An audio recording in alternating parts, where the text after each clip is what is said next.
we're just discussing what is happening here on the papers. There's a lot that is spread out here, but welcome back. This is KUTV Rise today, and you're watching Biashara Tuesday. It's time for the newspaper review. I'm doing it with Kosgei Shadrack.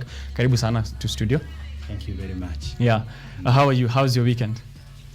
I'm fine. Yeah. My weekend was great, and I am glad to be in this studio. All right. Welcome. We're going to take a look at the headlines. So if you're at home, Pia Chukua, Standard, Daily Nation, Business Daily, The Star, and The Standard. I think I've said The Standard twice. So get those, and then to compare what you think about what is happening here on the headlines.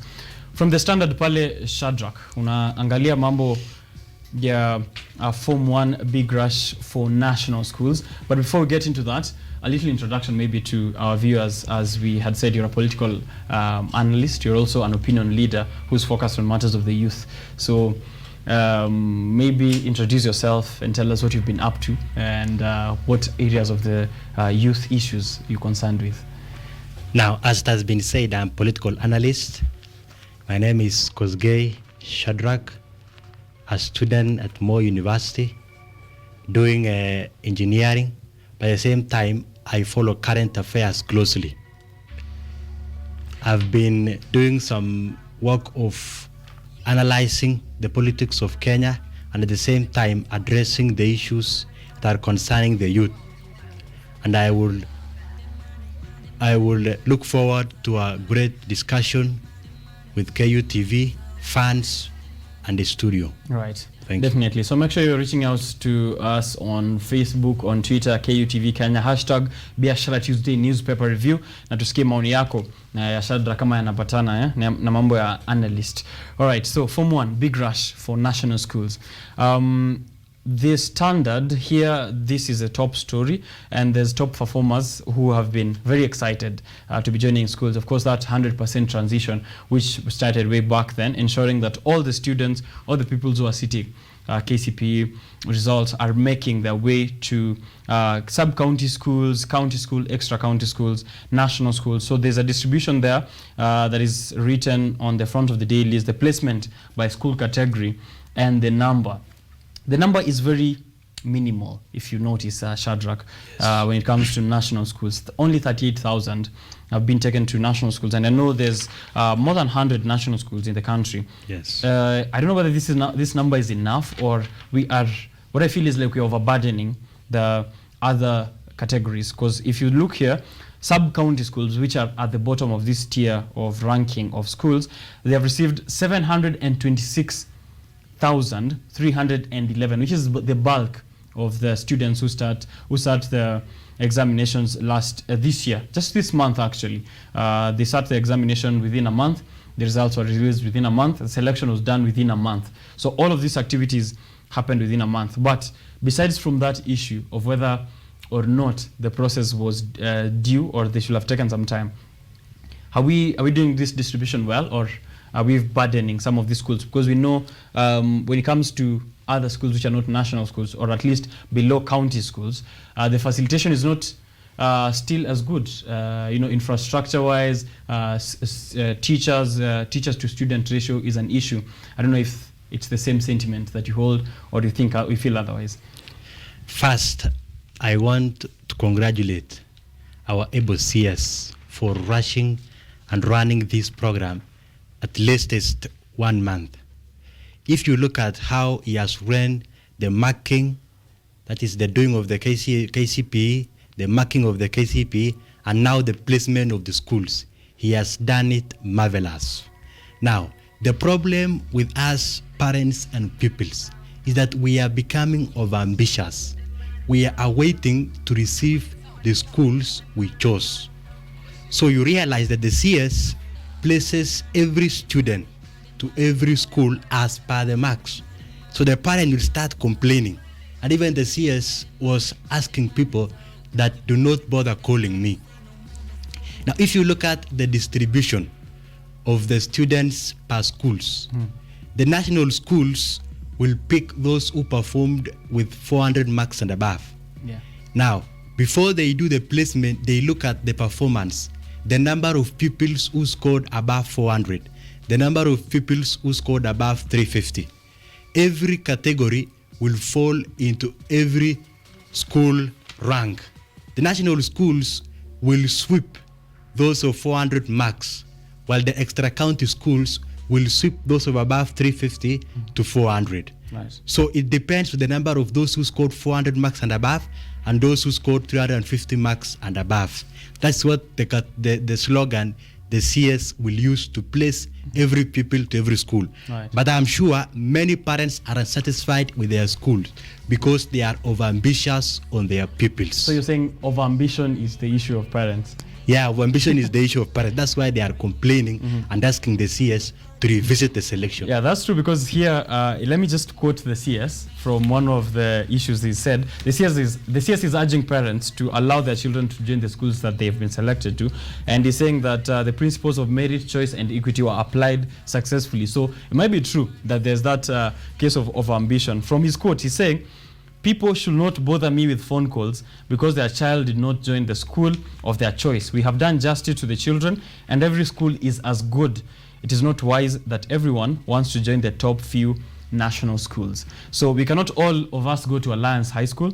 A few of us have to be selected to other schools. And also there's that distribution of the favorable selection. And I think also students, the pupils are also overambitious because maybe, that motivation to aim for the top, aim for the best. And it can be shown from the number of applicants, from the largest number of applicants per school. Nanyuki High School, which has 480 in capacity, received 156,000 applicants. The students who chose to go to Nanyuki High School, 156,000 of the 1.2 million. That's a huge number. Kabianga High School, 149, and there's that distribution there in terms of the number of schools that they have gone to. One other issue that they're saying that the education sector might face is the issue of dropping out. Do you feel like us having 100% transition, even to students who might not be ready to go to secondary school, might motivate some of them to drop out, maybe finding the course load too heavy or not having ready to do the transition?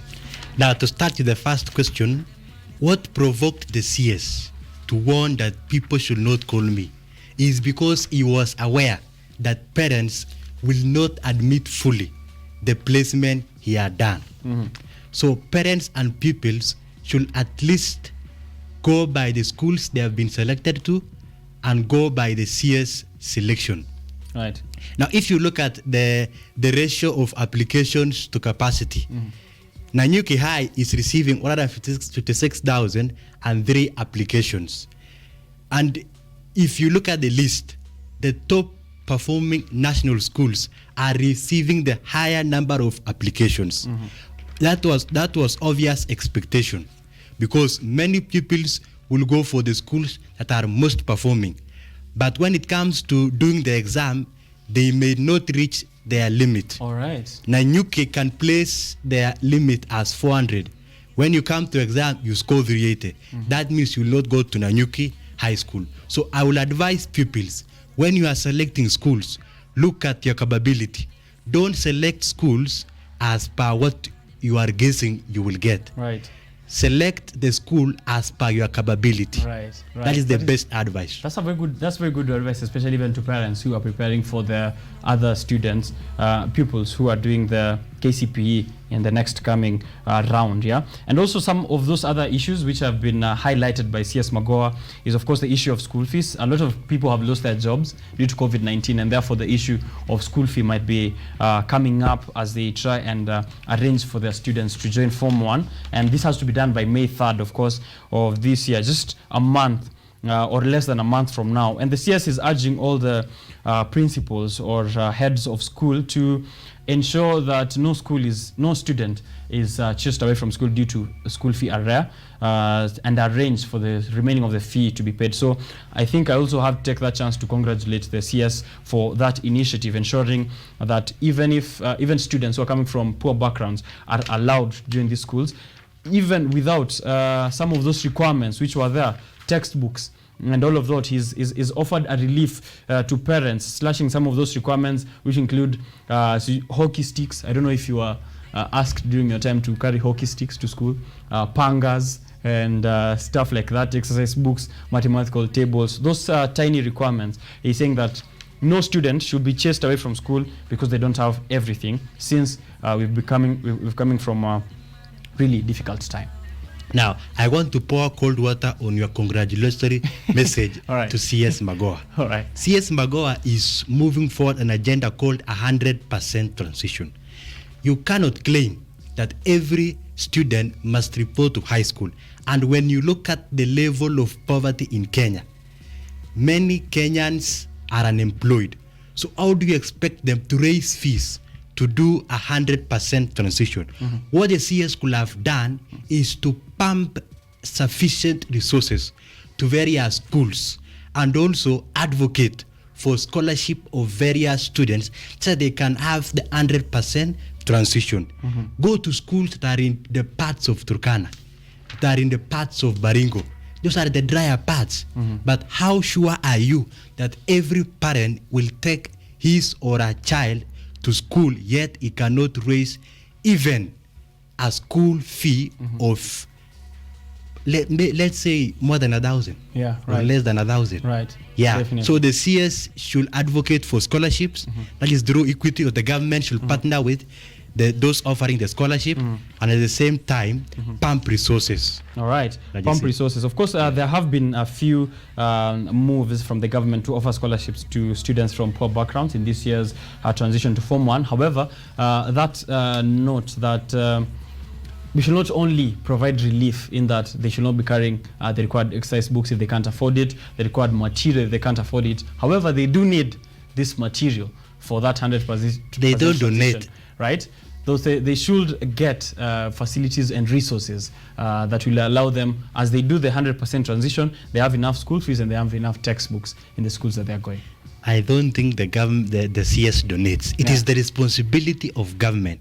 For they claim they provide free education. So they're not donating, they are providing. It is their responsibility Right. to provide textbooks, to provide those pangas and djembes. Right. That is the role of the government. So you cannot do your responsibility and then claim you are donating. Right. No way. All right. So that's a call out to CS Magoha, and we'll be taking a look at that. Of course, you can look at it on page, that is page 4, 7, and 8. That's where that story on Form 1 selection has been placed. The big rush for national schools, and it's also there in the other dailies, the Daily Nation. I'm seeing they've put that on the back page. I don't know why, but we'll be getting to the Daily Nation in just a few. Pale page 10 on the standards, Shadrack, Yes. there is that issue of one Malindi member of parliament, Aisha Jumwa, and now tumeingia kwa mambo ya politics real quick. She's pictured there with her lawyer Jared Magolo at Mombasa High Court last week, where they have been trying to answer to the charges which have been leveled against her. That is one on issues of graft, embezzling 19 million Kenyan shillings, 19 million Kenyan shillings from the Malindi CDF while she was still in power. And also there's that murder case which is jointly charged with her and her bodyguard Geoffrey Okuto, who are on trial over the murder of Ngumbao Jola on the October 15th 2019 at his home in Ganda Ward, Kilifi County. Last week when I was in this show, I was reading fresh evidence which was given by a witness who said that that they actually saw Member of Parliament Aisha Jumwa and the bodyguard storm into the room where the murder actually happened, so placing her right directly at the scene of crime.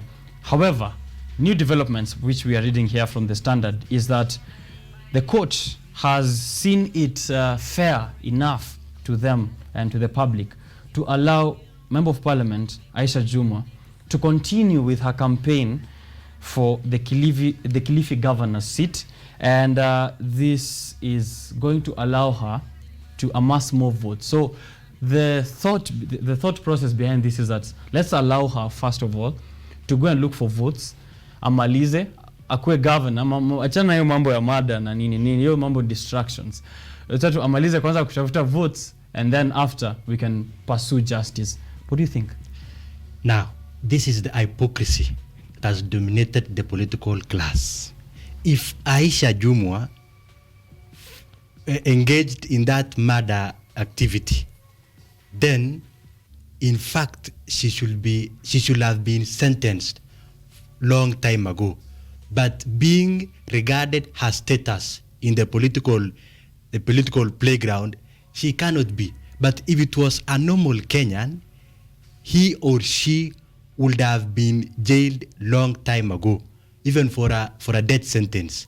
But because she's a politician, she will be viewed in another space. This is crazy, because even if you look at the things they are considering, is one, that she's worried that her opponents will be using this case against her. So the court, and I'm quoting this from the chief magistrate. Let me just say her name, Martha Mutuku. Chief Magistrate Martha Mutuku. This is her thought process. She's saying that she's giving her time to campaign for the governor's seat. And secondly, one of her lawyers, which is Cliff Ombeta, is vying for a political seat in the Bonchari parliamentary elections and will not be available for this hearing. So let's allow her lawyer and her as well to finish up with the politics so that they can come back and we discuss these matters after. Now, I was adding to the political view. The court has granted Aisha Jumwa a space and enough environment to do her campaigns on the gubernatorial race, which is okay anyway. But we question the court. How do you, if you claim that Aisha Jumwa is a murderer, how do you give her a space in politics to practice leadership? Yet, when you look at her character, it is questionable. Chapter 6 of the Constitution, leadership and integrity. If you have been accused of murder, where do you get the quality to vie for a gubernatorial race? Right. I think this is where the EACC and the other bodies and agencies are failing. Aisha Jumwa could have been told, you have been accused. You have violated the Constitution of Chapter 6. Therefore, retreat as we look at unto your matter. Right. But I said it depends with your class. Your class dictates if you will be forgiven or if you'll be taken to jail. Right. Ni kuoga na kurudi soko. Yeah, that's it. That's what they're doing here in the political arena. And of course, now, since we are in the coastal region, former Nairobi governor, Mike Sonko, is also back in the political scene, and he's doing this through the Wiper Party. He's trying to get that ticket to vie for Mombasa gubernatorial seat. How do we do this? Because this is a man who was impeached because of graft issues, and we are having a scenario over the country where people who have been accused previously of graft issues or other issues, or impeached even, we're seeing that case in Kiambu County where the likes of Waititu are making a comeback, and many others who I will not be going into. Are we pointing? Are we supposed to be pointing our fingers to the courts or the bodies which are EACC, as you mentioned, or is it just normal for us here? Now, there's a saying that goes that those who believe in populism, in politics, will die a slow but a sure death. The Mike Sonko, former Nairobi governor, has died politically. He is just trying to reclaim his space by going to Mombasa and run in a Wiper ticket. He is in the political oblivion and periphery, just as the former Kiambu governor, Ferdinand Waititu. Right. These people are trying to be relevant in politics. But I'm sure ODM has granted a direct ticket to Abdul Nasir, something like that, right, in Mombasa, right, the former Mvita MP. And Sonko is going to battle with him. But I'm sure the Azimio candidate will trounce Mike Sonko. Definitely. This because it is known that Mike Sonko is popular. We have no problem. But he is incompetent and a non-performer. Right. He was thrown out of Nairobi just because of those two issues. And he has accepted himself. He has confessed that it is my friends who misadvised me. Because if you are battling with the state in the Nairobi, then he was going the wrong direction. Right. So when he goes to Mombasa, I am sure the Mombasa electorate will rethink twice because they know the track record of Mike Sonko, they will not at least give him to lead them. All right. Yeah. So what is looking So at is, of course, expect a mega defeat of the former Nairobi governor, who was recently banned from visiting to the United States.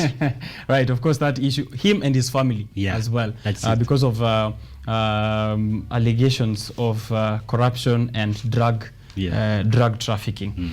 You can check that out for yourself. As we still are on politics, there's trouble in Azimio, still on page 14, as we try and move from the Standard to the Daily Nation. And this, I think, will just put it together with what is on the headlines of the Daily Nation. There's trouble in Azimio as Kalonzo and some of his allies say that the coalition deal has changed. And of course, this trouble is coming from some of those political parties which are allied to the coalition. And they've now written to the registrar of political parties and saying that there was a breach in agreement. One of those breaches in agreement is that the Azimio Coalition Council, which is supposed to be having 11 members, is supposed to be having 7 members, was expanded to 11 members who are now taking care of their own personal interest. And this is according to Mr. One Wiper leader Kalonzo Musyoka. His party and the UDP have the ones who have written to the registrar of political parties, and they're objecting on the fact that three issues have not been agreed upon, and this is also including that issue of a running mate in that camp. The Kalonzo factor, which I've been asking many people who have done the newspaper review with me here, the Kalonzo factor, is it that significant in Azimio la Umoja? Because they've had this conversation since the year started. Kalonzo Musyoka, it's Kalonzo Musyoka since the days of One Kenya Alliance and the walkout with Mudavadi and DP Ruto, him joining and not joining and then rejoining again, and now, of course, writing to the registrar of political parties in I will say a political temperature or environment where I strongly believe that he might not actually be given that running mate chance this time round. What are your sentiments? And is the Kalonzo factor strong this time as it was a few years back? Now, there are two major things rocking the so-called Azimio la Umoja coalition. The first one is the Kalonzo factor. The second one is disorganization, no strategy, and there is overambitious of members. Now, if we discuss a bit on the so-called Azimio, the main patron is just known publicly. He's the president, who is carrying some votes. This because if the champion or the captain is ODM leader by himself is a mobilizer. But when the president comes in with his perceived sins, you will realize the president has done a lot of mistakes. He will scare some votes from Azimio. The second one is there is disorganization.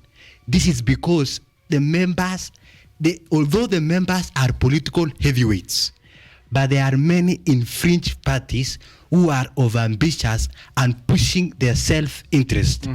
The Kalonzo factor. Right.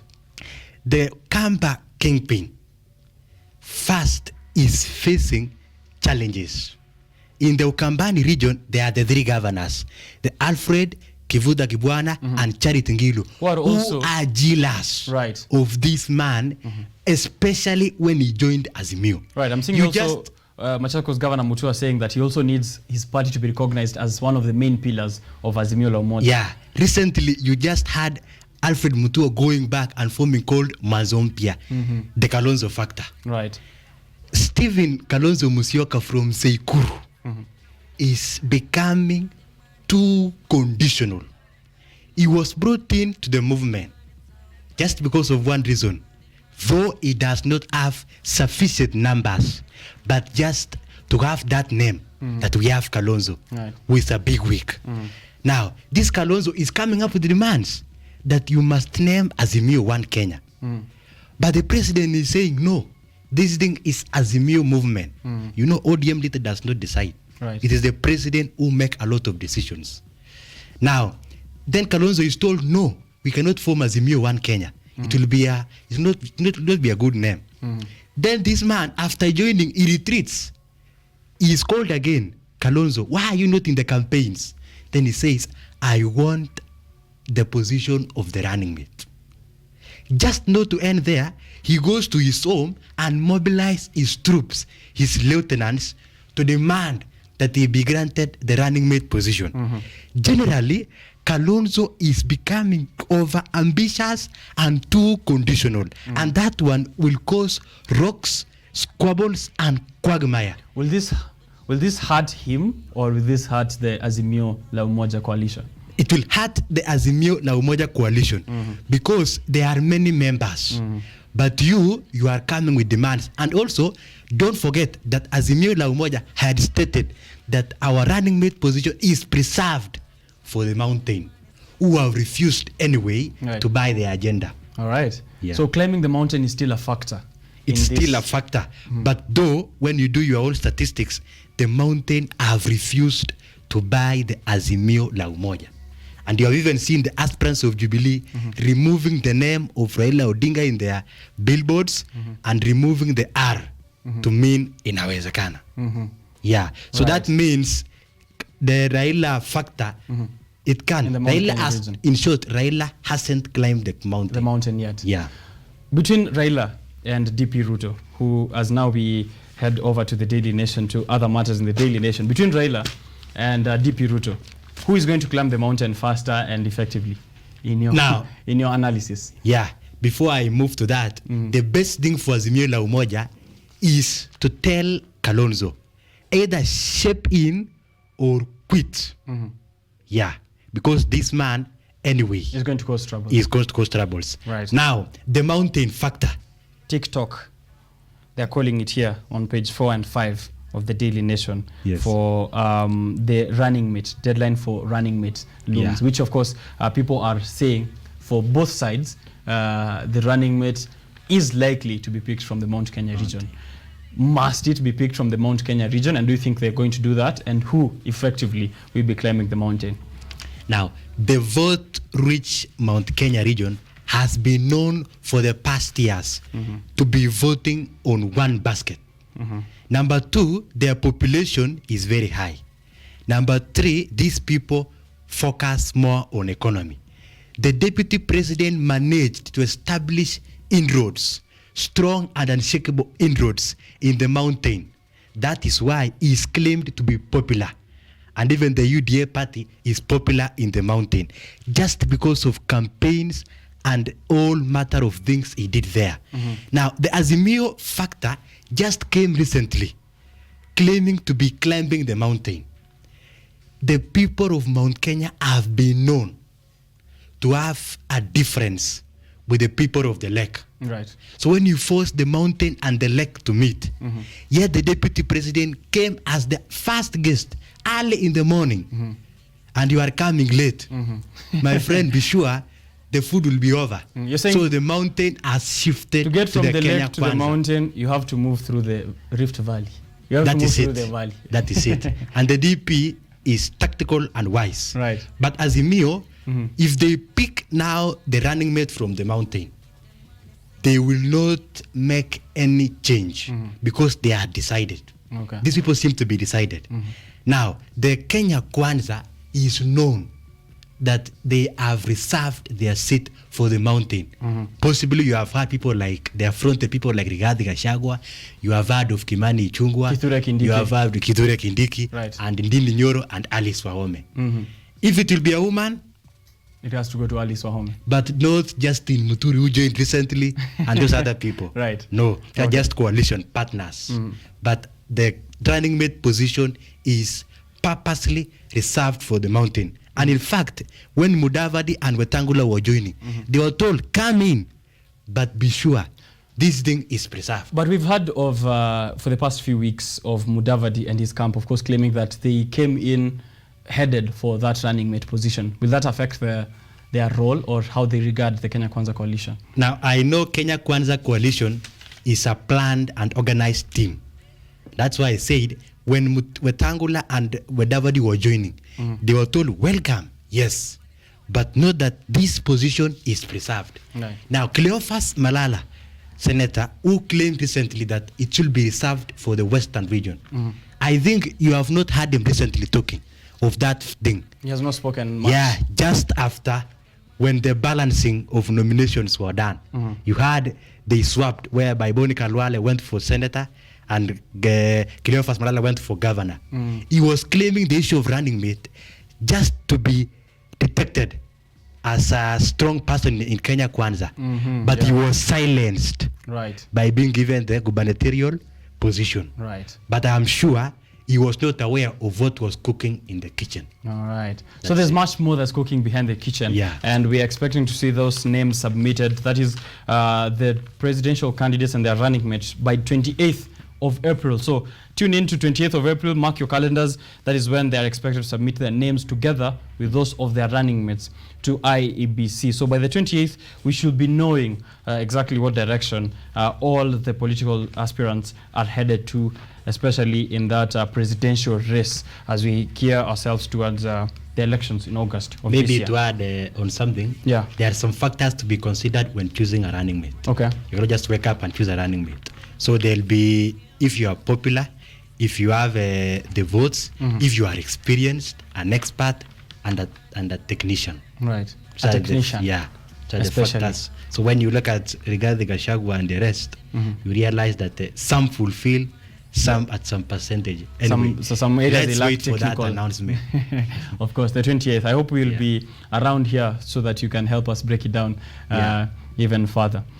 Okay, so now here on the Daily Nation as well, April 14th, I have been saying this name, this date for quite a minute now, which is the date on Thursday this week when the Energy and Petroleum Regulatory Authority, EPRA, will be reviewing the prices of fuel products. And the prices are expected to go up. You know, initially when I was reading this, I thought that the review will be looking to bring down the prices. But now, apparently, this is going to go up because of several issues. One is that subsidy, which was starting last year but was halted just a few months into it, and then they released the cash last week, President Uhuru Kenyatta signing that agreement.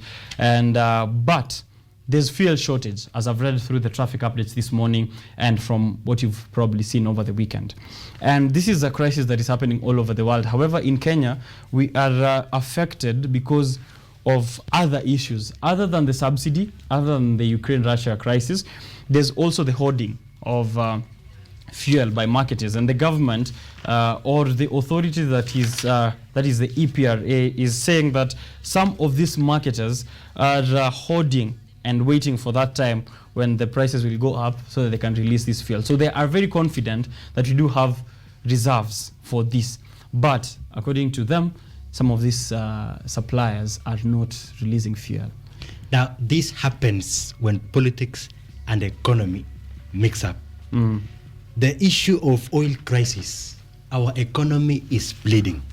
This one adds up to more challenges that are being faced by the economy. Now, the oil problem should not be associated first with the Russia-Ukraine war. Let's not associate the issue of oil with that one, because those are external things. Okay. The peers of petroleum said recently that oil reserves are full, oil tanks are full. Then the government is claiming we have not paid the debts, that is to the oil marketers. Right. Where were you? And we want to ask the government, if the government really cares for the common person, why can it not run at its speed to solve this issue of the difference between the oil marketers and the government? Now, because if you look at it, obviously the government will claim we did not have funds right at the time to of which we will guarantee them take, because anyway our country is broke. The economy is almost at its knees. Now the issue is the common Kenyan is suffering. For example, yesterday when I was traveling, there was a big traffic snarl-up in many petrol stations. Definitely. But if you look at the president, the politicians who are supposed to agitate for these issues, they are focusing on other things. Then they come and tell us it is the issue of Ukraine, Russian war. It is the issue of I don't know what. But if the government solves the issue with the oil marketers, then I'm sure oil will come to its former state. But if the government continue to delay by paying its debt, then the common man will continue lining up for the so-called, in quotes, gold. Right. Yeah. Right, definitely, and that's true because I'm seeing here the marketers are also said to have increased their fuel supply to neighboring countries, and this is countries like Uganda, Rwanda, and DRC Congo to over 60% from the 40%, which is something that we should be having here. So this kind of skewed ratio in how they're supplying locally and out has enhanced that cut of supply to from neighboring countries as well, and also here. And Kenya Pipeline has said there's adequate stock. So Yes. we do need the government to step in with those subsidies. I know they have not yet paid the extra billions which were left. They had owed the marketers 13 billion, and April 4th they released 8.2 billion, which means there's a bit more of that subsidy that is left. And apart from straining the government finances, higher oil prices are also driving inflation upwards by 0.5 percentage point, and that is by last month, frustrating all of us. So we are expecting to suffer not only at the pump but also in the household. Yeah, the skyrocketed oil prices are majorly, obviously, that are being carried out by the government. The government is delaying to pay the subsidies. Obviously, the oil marketers will have to increase their prices so they can reclaim that money, which if they don't, they'll end up making losses. Right. And in business, when you make losses, then you are facing a downfall. All right. But they are running against time to ensure that they increase the prices so they can reclaim the losses. Right. But the blame still goes on the government. The urge still goes on the government to come with speed and finish their issue with these people such that at least the oil will not continue being shortage in our country. Okay. Definitely. That is what is happening on matters of the fuel shortage. So expect the changes to happen this coming Thursday. Be looking out for that on page 4 of the Business Daily. And it's also there on the Daily Nation. And it's a story that you can get to read on page 8 of the Daily Nation. So take a look at that and give us your feedback. You were taking a look at the Star. Mimi nilikuwa naangalia Business Daily. Sijui kama kuna kitu Star pale imekufurahisha ambayo we can have a look at. Ruto's moment of truth as UDA is holding their primary. So the DP is walking into political tightrope as the allies square off in the big contest that are happening in the Mount Kenya and the Rift Valley strongholds. There's a story on the Star, page 4 and 5. And the DP has taken a different direction as compared to other parties like ODM, who have decided to do direct nominations for most of the tickets, or if not all of the tickets. The UDA, however, side they are doing it bottom up. From every single seat, they are going to ensure that they are holding primary elections. Is this the best move? And is this Ruto's moment of truth? Yeah, it's Ruto's moments of truth. But the question of the nomination headache, I'm going to look at it in two views, the Azimio and the Kenya Kwanza. All right. The first part is the Azimio. That is the ODM party. The ODM party is doing, I can term it a nonsensical thing, whereby you go to the electorate, you do some opinion polls, and then you bring the popular candidate and award a direct ticket. Remember, I said populism does not grant leadership. So if, for example, there was some rebels in Homa Bay, where you picked Gladys Wanga, left out Evans Kidero, who had to go for an independent ticket, but the people rebelled. So the issue of ODM giving out direct tickets does not make sense at some point. But what if they're trying to avoid the issues of violence which have been marred through their primaries previously? Now you bring in the Kenya Kwanza. If you look at the deputy president, who I can describing as a magical wand, just as been described by the Standard, this man is using diplomatic and negotiation skills to consolidate the aspirants of his party. They negotiate. You saw the balancing of a question of Kakamega County. You saw the balancing of Nairobi County.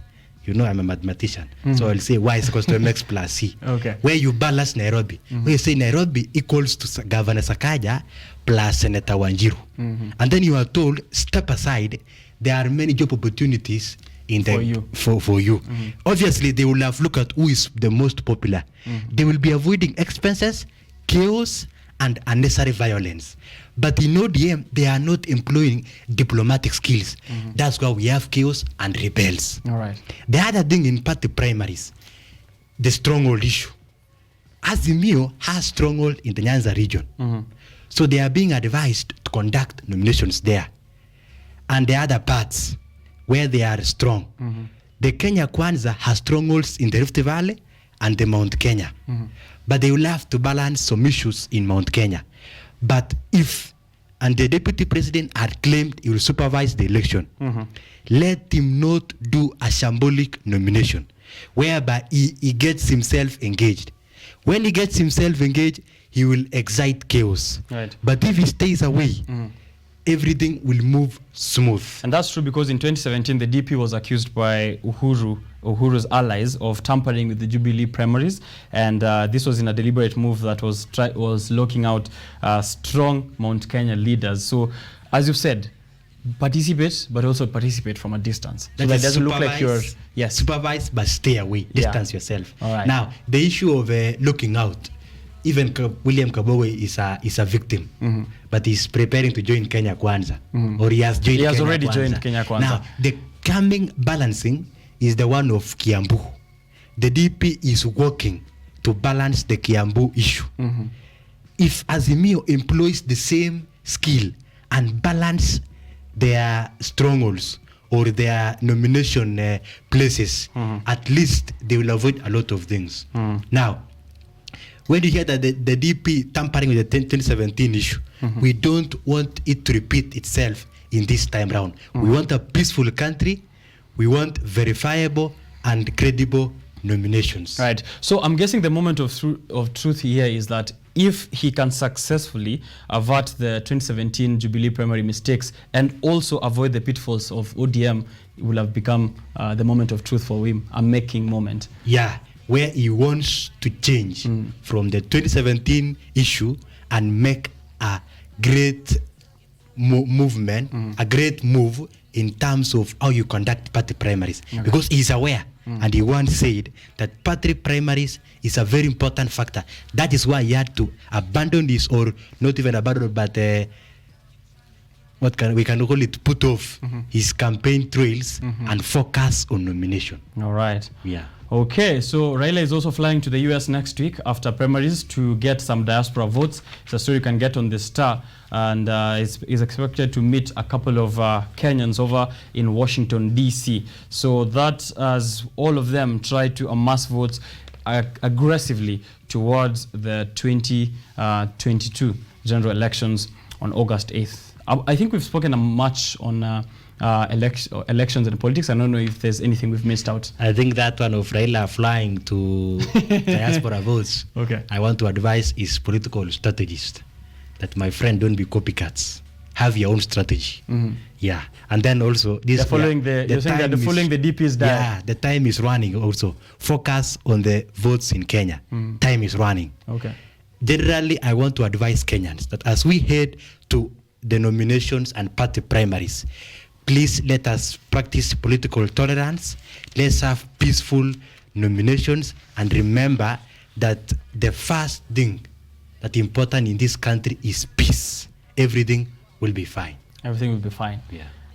That's a strong one. That's a strong one. Yeah. Let's try and finish up with this story here. The 3.5 million of Kenyans who are now hungry, and the number is rising. And this warning is coming from IGAD. And since there is a prediction that rains will fall in Eastern African region for the fourth consecutive season, looks like on page 2 of the Star. That's where you can get that story. And this is coming, of course, from yesterday, where Safaricom, in partnership with other of its organization members and people they collaborate with in some of these initiatives, launched a very good campaign called Pamoja Tungane, or is it Tungane Pamoja? Pamoja Tungane, or Tungane Pamoja, to amass Kenyans and donate food, hampers, cash towards Kenyans who are suffering. because of this drought crisis that is happening in 23 counties, arid and semi-arid regions here in Kenya. This has happened for quite some time, since as long as I've been conscious in this country. We've had issues of famine and drought in most of these countries. Actually, same counties every single year. Can we find a permanent way to stitch this or to fix this totally, rather than just applying stitches? Actually, rather than applying stitches, can we fix it? Can we cure it? Generally, we can, if, you know, when you ask every Kenyan, what is the problem with you? You will say, number one, higher food prices. Number two, you will talk of insecurity. That is the one coming from Baringo. Number three, he will talk of hunger caused by drought.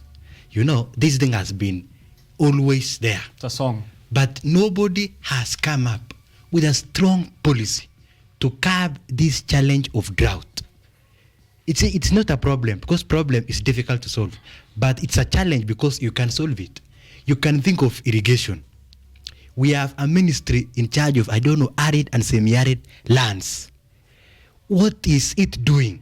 Is it there to sit at the office and just get salaries without thinking of a strong policy? You can start irrigating farms. Egypt is the major producer of maize. But 98% is dry. These people are irrigating. But if we come to irrigation in Kenya, we will reduce the level of hunger.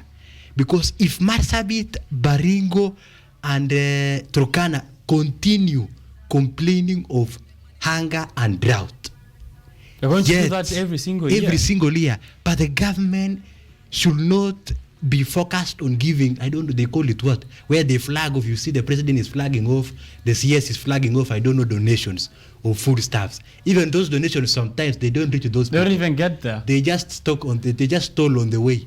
But if the government come up with a strong policy where they can advise these people living in these areas that we are pumping water, just like Galana Kula irrigation, something. You heard of that thing. Right. But at some point you heard there was issues of corruption. Yeah. So we bring politics in. Yeah, we bring politics in very strong and pertinent issues that are supposed to be worked on. So if we have a strong ministry who can come up with a strong policy to say that we can help these people who are facing hunger, right? Whether by irrigation, whether by I think the biggest thing they can do is irrigation. But when you continue complaining and not doing anything, then I think we are dancing or we are beating the guitar on the goat. Right. It's funny because yesterday, as Safaricom was doing that donation, flagging off of donation, the ministry was there. Yeah. Government officials. That is very joyriding on donations. Joyriding on donations by a private firm. Where are you us? Yet the government is mandated to protect every Kenyan. Yeah. Not joyride on donations from Safaricom. Safaricom were good Samaritan. And you're there cutting ribbons and flagging off donations of food. You come claim here today, you write in social media today, we flagged off. You flagged off and take to Safaricom. That is the hypocrisy in our Kenyan leaders. That's kind of and I advise the Wanjiku and the rest to make the right choices this time round. Right. Normal Mwananchi to think very keenly on where they place their votes. There was a story here I wanted us to finish on, which is taking kind of a turn from the conversations we've been having here. There's a chip. I don't know whether you've heard of this, and I'm avoiding trading on religious grounds, which is very tricky. But there's a chip, a microchip that someone is making in the United Kingdom that can be used now. You can implant here, and then you can use it for payments. So you scan it like you do a card at a supermarket, or as you scan any other microchip on a card. So they're saying they're going to implant that. I don't know what you think about as I get it. Are we getting to 666, as some might want to claim? But apart from that, what do you feel about it as we try and wrap up now? I think the young people, I like the way they are becoming very innovative. That they solve some challenges that are facing. They reduce the workload. So if you have that chip where you can scan and the payments are made, then you realize that Kenyans, or not Kenyans, but youths and the young people of the worldwide are very innovative and they have fresh minds. Yes. If they are only given sufficient resources and a good space to do their innovations, they will do marvelous things. Yes. Yeah. Right. This story is here in the middle of the Business Daily, and the implant can be used to pay for things everywhere. And there's someone here, a case study of someone who's been using it since 2019, a contactless payment microchip that is injected under the skin. And it was first implanted in a human back in 1998, so it's not something that is starting just now. And it weighs less than a gram, a little bigger than a grain of rice, and is comprised of tiny microchips and an antenna that is put there that is helping you to make some of those payments. You can read on this story a very big spread in the middle of the, it can be seen, the hand there. So a big spread here in the middle of the Business Daily story, an interesting story that you can read. Finally, as I let you read a quote here, we usually finish with a quote at the back of the Business Daily. But because you're at the back of the Business Daily, a lot is happening in sports as well, from abroad and locally here. Over the weekend, I was able to attend a very interesting match between Gor Mahia and Tusker FC, where the fans of Gor Mahia decried that the goal that was scored against them in the last minute, that was at 90+6, was not a fair goal, and the game was stopped just before stoppage time, which was like 2 minutes before the end of the game. The game was stopped, the goal was disallowed, and the game did not resume. That is how Gor Mahia fans were able to influence the game over the weekend. I don't know what happens over there at the Kenya Premier League and the officials, but I don't think that's the way we should be doing things, especially at a time when we are banned from FIFA, right? So think about that. However, FIFA is also coming to, they're doing a world tour. They're doing a tour of the World Cup. And it is hilarious to me that the World Cup is coming to Kenya to do that tour where people can come and see what the World Cup looks like, the trophy for the World Cup looks like. A country which is banned, which has just recently been banned by FIFA. And the president is going to be the only person in the country who is going to be allowed to touch it. It's ridiculous. It's ridiculous to me. I don't know how you feel, how that communicates about the state of us and the way we handle things in such a nonchalant manner. We are banned from FIFA. We are doing very funny activities in terms of the caretaker committees which are heading the sports situation in the country, or the sports sector in the country. And we are having the president, as the one at the forefront of receiving FIFA in the country, without any likelihood of us addressing this issue of the FIFA ban.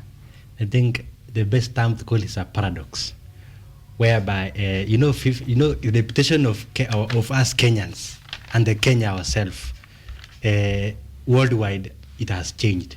It has been degraded. That's why FIFA are claiming that there is a lot of disorganization in the Kenya Premier League, and there's a lot of issues affecting the KPL. But I think the president let him enjoy what he has been granted anyway, and let him. But Kenyans, as Kenyans, at least, not as Kenyans, but as the football fans, we need to urge these people to bring order in the FKF, right? So that we can have good leadership who can lead these people. Because if you realize, when we have bad leadership, obviously, even the FIFA themselves, they saw it. There is a lot of issues here.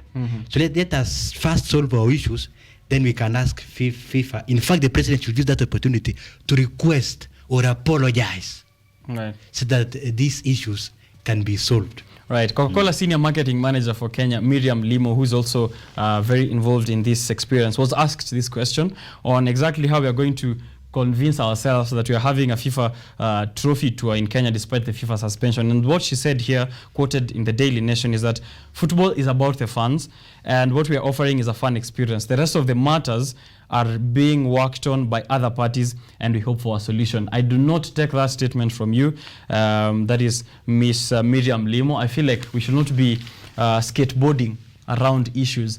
It's like going to a region that is marred by insecurity, and you're there parading the military and saying we are such a good nation with a strong military that is ensuring our borders are secure, and you're doing that parade in Baringo where there are insecurity issues. So we should not be skateboarding some of these issues. We should really be addressing pertinent issues. Now, to watch participants of watch, just an audience. When was the last time Kenya participated in World Cup? You just clap and you don't.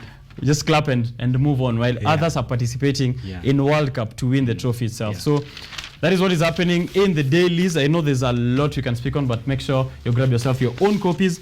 Now, tupatie maoni yako. Hayo ni maoni yetu. Do not crucify us. That's what we think as normal mwananchi. Now, where you are saying do not clap, right? You are being advised that do not desire to fit in, but desire to bleed yourselves to Let's say it again. Do not desire to fit in, but desire to bleed yourselves to lead. Right. Not just singing. Right. Join the school, join the team, and participate. That is why my closing remarks are: we are on a mission. I am on a mission. You are on a mission. Make sure you work for your mission. Achieve your goals. Don't have the space to retreat, nor the luxury to surrender. Life is tough. Earth is hard, as they say. But make sure you don't retreat and you keep going. All right. Better days will come to you. Have a peaceful nominations. Let us scrutinize our leaders. We make sure we choose the right people, and our country at least will make a change. All right. I don't know if you allow me to be affiliated to any coalition. Do it. Just because you're an opinion leader, a future politician, of course, with aspirations, you're okay to launch your ambitions as early as now. Just as you had Daniel Moi did not attend any class of politics, but he was our professor in the political science. But William Ruto is marvelous student who seems to have scored towards even the level of PhD. But we have learned a lot in the Kenyan politics, and I want to advise the youth. We are the majority. Let's take our space. Let's agitate for our issues. Let's not be taken for a ride where you are being used in an election period. You just go and campaign. After the campaigns, you are abandoned. You are dumped. Let us not be people to be carried. Let us realize our goals and our visions. Work for them or agitate for them.